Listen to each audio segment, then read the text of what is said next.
ବୋଉ, ତୋ ଝିଅ ଆଜି ବଡ଼ ହେଇଯାଇଛି।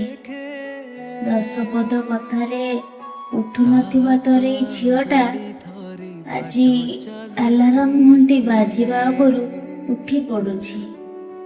ବୋଉଲୋ, ତୋ ଝିଅ ଆଜି ବୁଝିବାର ହେଇଯାଇଛି।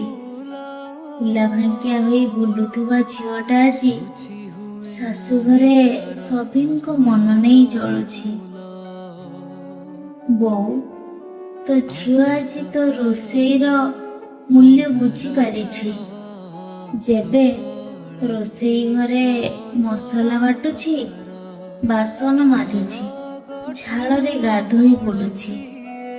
ଭଲ ଲାଗୁନି କହି ଭାତ ଥାଳି ପାଖରୁ ଉଠି ଯାଉଥିବା ଝିଅଟା ତୋର ଆଜି ବାର ବିଚାର ନକରି ସବୁ ଖାଇ ନଉଛି। ବୋଉ, ତୋ କଥା ଭାରି ମନେ ପଡ଼େ।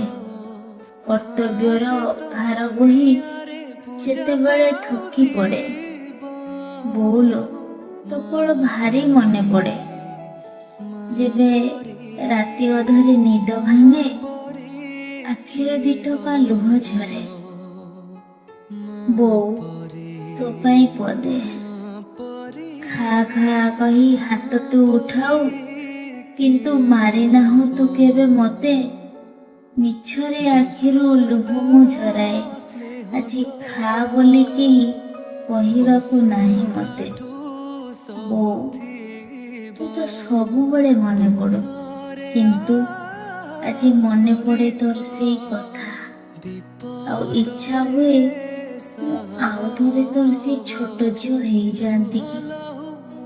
ତୋର ଉଷୁମ କୋଳରେ ଶୋଇ ରେଶମର ପଣତ କାନିକୁ ଚାଦର କରି ଶାନ୍ତିରେ ଶୋଇ ପଡ଼ନ୍ତି।